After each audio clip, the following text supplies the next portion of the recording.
स्वागत है आपका न्यूज 9 भारत में। आपके साथ मैं हूं शारिफ इब्राहिम। 11 स्पेशल देख रहे हैं आप। 11 स्पेशल में बात करेंगे झारखंड की सियासत में एक और पत्र की। पिछले कुछ दिनों से पत्र का सियासत से बहुत करीबी ताल्लुक हो गया है। एक और पत्र आ गया है जिस पर झारखंड की सियासत गर्मा गई है।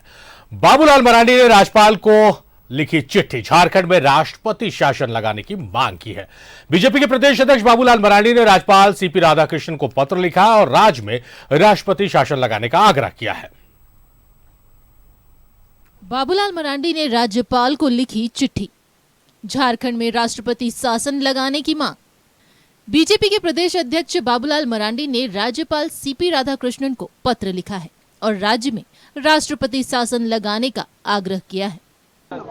जब ईडी वालों ने एक एक नहीं बल्कि 10-10 पत्र लिखा है सरकार को कि आप इन अफसरों के ऊपर आप एफआईआर लॉन्च करिए, लेकिन उन्होंने फाइल को अपने पास रखे हुए थे। तो फिर मेरा दायित्व बनता है, अखबार में तो पढ़े ही होंगे, फिर लगा कि नहीं, उनको चिट्ठी भी लिख देना चाहिए, गवर्नर को भी लिख देना चाहिए, शायद उनके संज्ञान में नहीं आया हो। और इसलिए हमने लिखा कि जाके सरकार को निर्देशित करें, तो इसको देखें क्या मामला है। जब ईडी लिख करके दे रहा है ये सारे लोग गड़बड़ है तो एफआईआर करिए, एफआईआर करने के बाद नहीं जांच होगी। तो एफआईआर भी नहीं कर रहा है, पिछले अप्रैल से फाइल को अपने पास रखे हुए हैं, क्या मतलब है। राज्यपाल को बाबूलाल मरांडी ने लिखा पत्र, कहा झारखंड में संवैधानिक तंत्र फेल, मनी लॉन्ड्रिंग और भ्रष्टाचार की जांच कर रही एजेंसियां, जांच एजेंसियों के प्रति राज्य सरकार और अधिकारियों का रवैया ठीक नहीं। जांच एजेंसियां 2022 से मुख्य सचिव के कार्यालय को लिख रहा पत्र, कार्रवाई के आग्रह पर नहीं हो रही कोई कार्रवाई, उच्च अधिकारियों के खिलाफ कार्रवाई को लेकर 10 से ज्यादा मामले लंबित, जांच एजेंसियों ने भ्रष्टाचार के उपलब्ध कराए सबूत। जिन बातों का उल्लेख माननीय प्रदेश अध्यक्ष जी ने अपने पत्र में किया है, उन्होंने कहा कि 1 साल से ऊपर हो गए और ईडी ने साक्ष्यों के साथ एकदम मजबूत पुख्ता प्रमाण के साथ और राज्य के मुख्यमंत्री को, यहाँ के सबसे आला अधिकारी मुख्य सचिव को पत्र दिया और उसमें सीधा एक मांग की गई है, उसमें अनुरोध किया गया है कि इन लोगों पर कार्रवाई हो। अब 1 साल से ऊपर हो गए और वो मामला दबा हुआ है, एकदम उस पर कुंडली मार के सरकार बैठी हुई है। तो इससे क्या संदेश जाता है। हम तो प्रतिपक्ष के नाते अपना धर्म निभा रहे हैं, लेकिन आखिर कानून व्यवस्था भी कोई चीज़ होती है। आखिर सरकार कैसी चलती है, कैसे आप चलाना चाहते हैं, वो चीज़ें जनता को जानना जरूरी है। इसलिए ये अब सिर से ऊपर पानी गुजर रहा है। पत्र में बाबूलाल मरांडी ने कहा है कि उन्होंने मुख्य सचिव और मुख्यमंत्री को पत्र लिखा था, लेकिन किसी ने कोई जवाब नहीं दिया। ऐसे में बाबूलाल मरांडी ने राज्यपाल से मामले पर हस्तक्षेप करने का और राज्य में राष्ट्रपति शासन लगाने की मांग की है, लेकिन जेएमएम ने बाबूलाल पर बचकानी बातें करने का आरोप लगाया है। बच्चों जैसा मांग कर देना कि हमको नहीं दोगे ये खिलौना तो कल से हम पढ़ाई नहीं करेंगे, तो ऐसा होता है क्या। बाबूलाल जी पे अब इतना बचपना आ गया है और इतना बचकाना बातें वो शुरू कर चुके हैं। संकल्प यात्रा फ्लॉप रहा इनका, भाजपा में एक्सेप्टेंस नहीं है। मैं पूछना चाहता हूं आदरणीय बाबूलाल जी से कि क्या संवैधानिक संस्थाएं अब इस देश में संवैधानिक संस्थाएं के रूप में काम कर रही है। आप लोगों ने तो इसे अपना कठपुतली बना करके रखा है संवैधानिक संस्थाओं को, तो फिर किस संवैधानिक संस्थाओं का आप उल्लेख कर रहे हैं। ये बातें तो बाबूलाल जी को बताना चाहिए। दरअसल ईडी ने मनी लॉन्ड्रिंग और करप्शन के मामले में एक बार फिर चिट्ठी लिखी है और 10 मामलों पर राज्य सरकार ने क्या कार्रवाई की है ये पूछा है, जिसके बाद ही बाबूलाल मरांडी ने राज्यपाल को पत्र लिखकर राज्य में राष्ट्रपति शासन लगाने की मांग की है। न्यूज़ 11 भारत के लिए रांची से राकेश और विपिन उपाध्याय की रिपोर्ट। तो राष्ट्रपति शासन की मांग की है बाबूलाल मरांडी ने और एक पत्र लिखा है, राज्यपाल को पत्र लिखा है और पत्र को लेकर झारखंड की सियासत में उबाल आ गया है। हालांकि जेएम ने सीधे तौर पर कहा कि बचकानी बात बाबूलाल मरांडी कर रहे हैं। बहरहाल राकेश हमारे सहयोगी हमारे साथ लाइव जुड़ रहे हैं। राकेश, जिस तरह से हाल के दिनों में झारखंड की सियासत में पत्र का काफी महत्वपूर्ण रोल हो गया, आपको याद होगा कि बहुत सारे पत्र लिखे गए, कुछ पत्र आए भी तो वो पत्र खुले भी नहीं और एक नया पत्र लिखा गया है बाबूलाल मरांडी ने लिखा है, जैसे झारखंड की सियासत में उबाल आ गया है। जो सत्ता पक्ष है वो बाबूलाल पर बचकानी हरकतें करने का आरोप लगा रहा है, मजे ले रहा है, चुटकी ले रहा है, एक तरह से कहा जाए। किस रूप में आप इस पत्र को देखते हैं और इस पत्र की गंभीरता को देखते हैं? देखिए सारिफ, इस पत्र से पहले ईडी के तरफ से जो पत्र लिखा गया है मुख्य सचिव को, उसको देखना होगा। क्या आप भी माता पिता बनने का इंतजार कर रहे हैं? ओएसिस फर्टिलिटी ने लगभग 90,000 जोड़ों के जीवन में खुशियां भर दी हैं। आज ही 7825893660 पर कॉल करें। ओएसिस फर्टिलिटी के कम लागत वाले IVF उपचार की सहायता से अपना सपना पूरा करें और सभी को खुशखबरी दें। ईडी ने जो पत्र लिखा है मुख्य सचिव को, उसमें 10 मामलों पर राज्य सरकार ने अब तक क्या कार्रवाई की, उसका उन्होंने कहा है कि आप बताइए कि सरकार की तरफ से क्या कार्रवाई हुई है। खासतौर पर राजीव अरुण एक्का को लेकर राज्य सरकार की तरफ से क्या कार्रवाई हुई, पूजा सिंघल को लेकर राज्य सरकार की तरफ से क्या कार्रवाई हुई, इसके अलावा वीरेंद्र राम, उनको लेकर राज्य सरकार की तरफ से क्या कार्रवाई हुई है।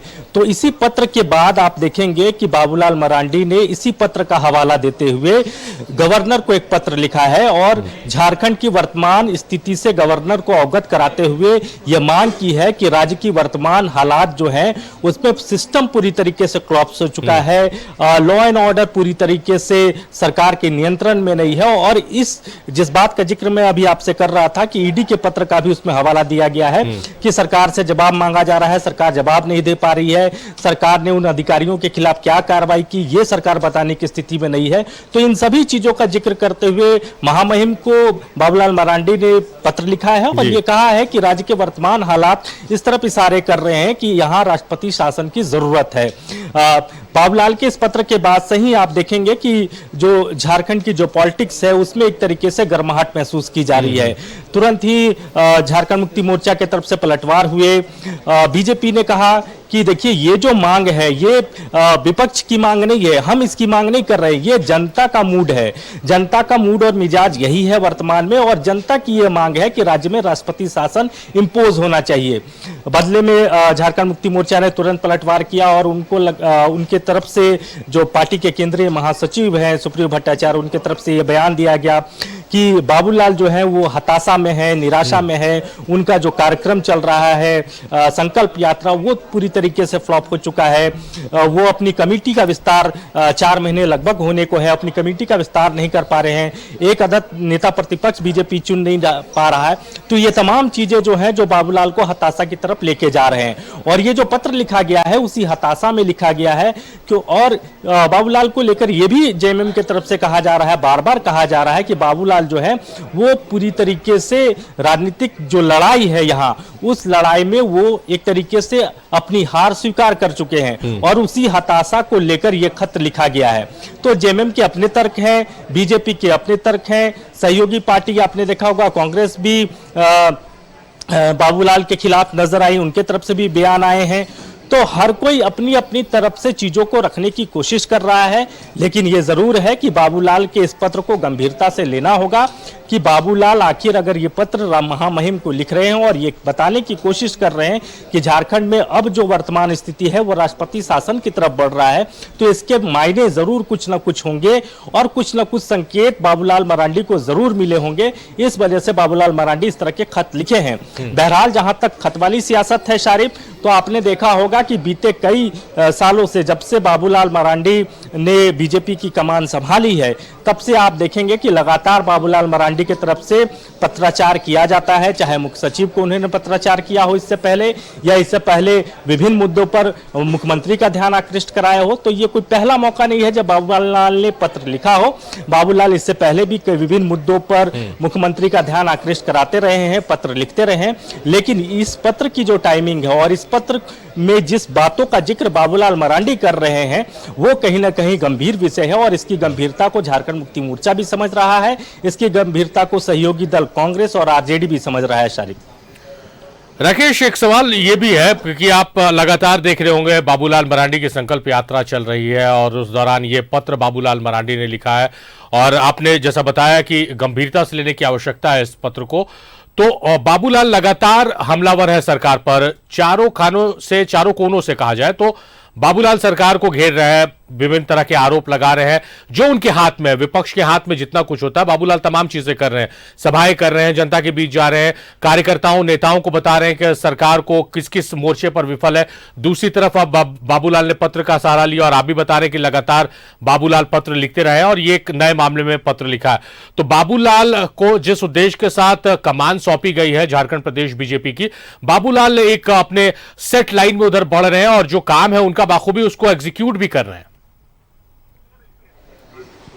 नहीं, बिल्कुल इससे इनकार नहीं है। जब से बाबूलाल मरांडी को प्रदेश बीजेपी की कमान मिली है, आप देखेंगे कि बाबूलाल मरांडी पहले से ज्यादा आक्रामक हुए हैं और आक्रामक सिर्फ शब्दों के लिहाज से नहीं, आप देखेंगे कि लगातार हर मोर्चे पर बाबूलाल मरांडी इसी तरीके से मुख्यमंत्री को, सरकार को पत्र लिखते रहे।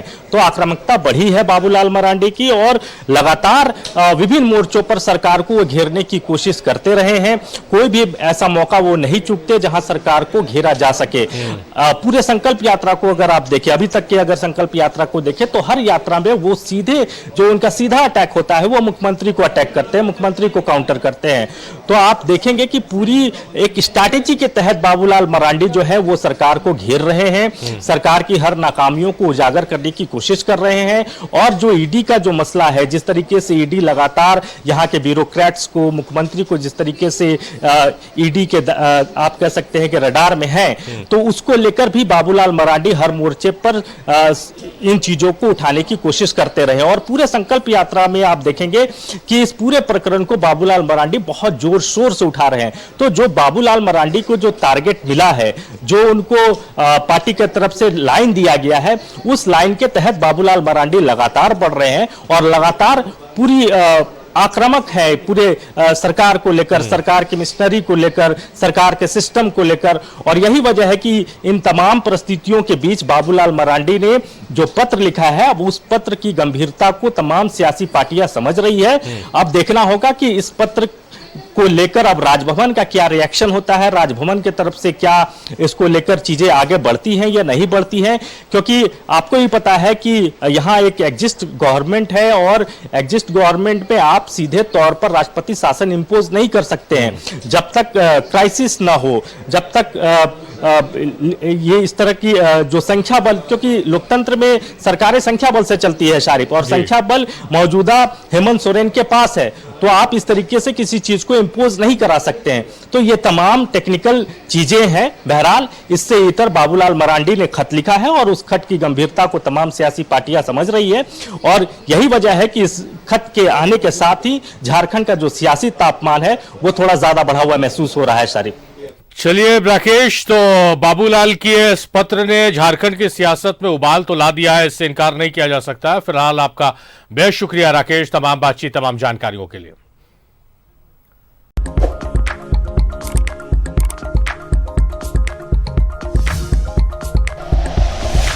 Like and share videos, subscribe करें हमारा चैनल और प्रेस करें बेल आइकॉन। News 11 भारत, सच है तो दिखेगा।